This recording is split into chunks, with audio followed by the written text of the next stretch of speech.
Eleanor stood in her modest bedroom, bathed in the soft golden light of morning.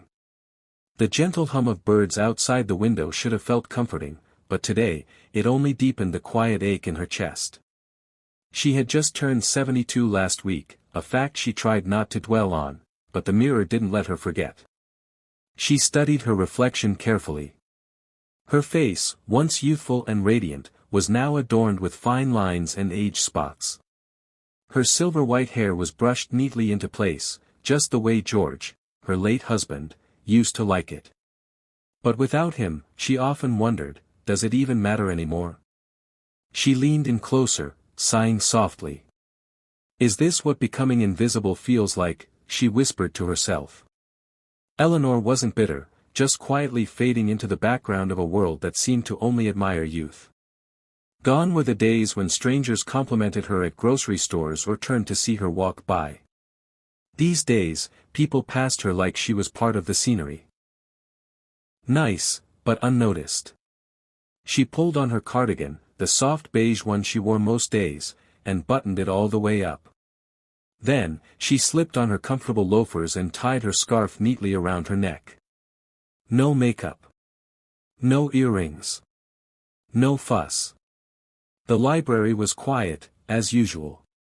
Eleanor found comfort in the soft rustle of pages and the scent of old books.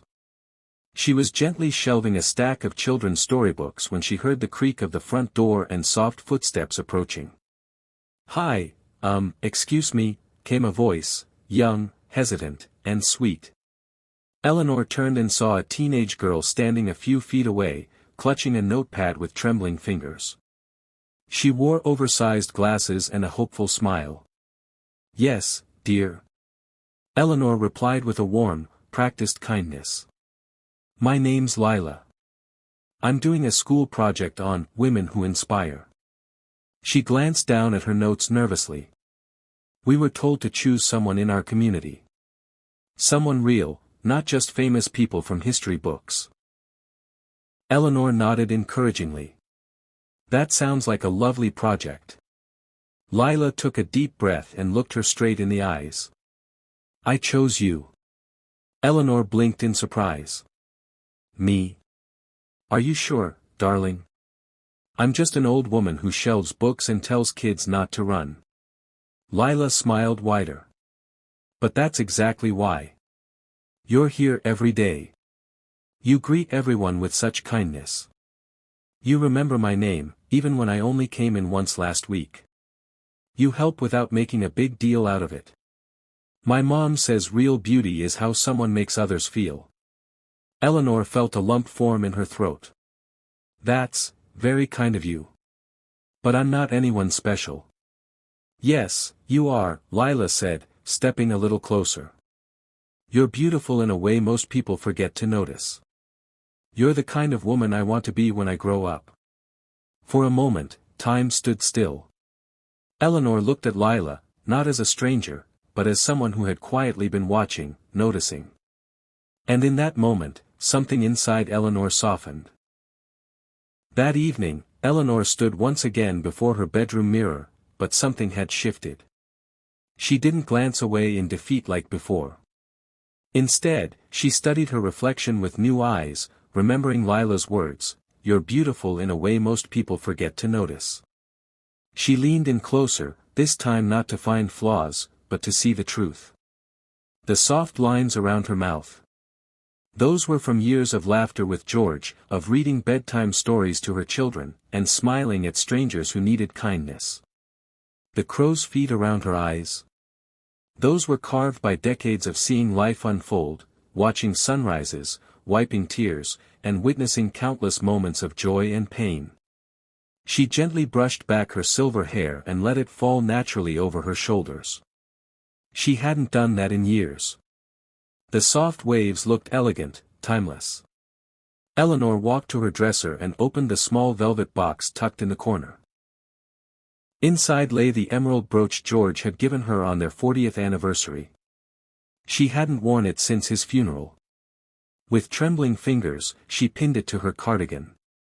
The next morning, at the library, something was different. Her stride had a little more confidence. She greeted every visitor not just with kindness, but with intention. A young mother juggling two toddlers thanked her for helping find a book. "You're so patient," she said. "I don't know how you do it." An elderly gentleman asked for a reading suggestion and ended up staying for a long conversation about poetry. He chuckled, "You've got the soul of someone who's still 20. Even the head librarian paused, looking at Eleanor with a smile. "You brighten this place, you know. You always have." Eleanor laughed, really laughed, and the sound was light and musical, like wind chimes catching the sun. For the first time in many, many years, Eleanor didn't just exist. She glowed. A few weeks passed. The days moved gently, filled with books, laughter, and conversations. Eleanor no longer rushed through her mornings or avoided her reflection. She had found a rhythm again, one that made her feel alive. Then one afternoon, as she sorted through her mail, she found a small envelope addressed in careful handwriting. No return address. Curious, she opened it slowly. Inside was a folded piece of paper, and a hand-drawn sketch. It was her, Eleanor, sitting by the big arched window at the library, sunlight streaming over her shoulder, her eyes lost in a book. The details were stunning. Her brooch shimmered on the page. Her smile looked peaceful, wise. Tears welled in her eyes before she even read the note. "Dear Eleanor," it began. "You probably don't remember everything we talked about, but I remember all of it. You made me feel seen, when I didn't even know I needed that. You reminded me that aging isn't the end of beauty, it's a deeper version of it. It's calm, and strong, and kind. My friends chase filters and likes. But I realized I want to grow into the kind of woman who makes people feel safe, like you do. Thank you for being real. For being you. Lila." Eleanor clutched the letter to her chest, a smile breaking through her tears. She carefully tucked it into the pages of her journal, right next to the old photo of George. Then she looked out the window, toward the sidewalk where Lila often passed, and whispered, "Thank you, my dear." That night, she sat at her vanity again, but this time not to judge or compare. She wore her brooch proudly, added a touch of lipstick, and smiled at her reflection. Because now she knew the truth. Beauty wasn't something she had lost. It was something she had earned. Through grace. Through kindness. Through the quiet strength of a life lived with purpose.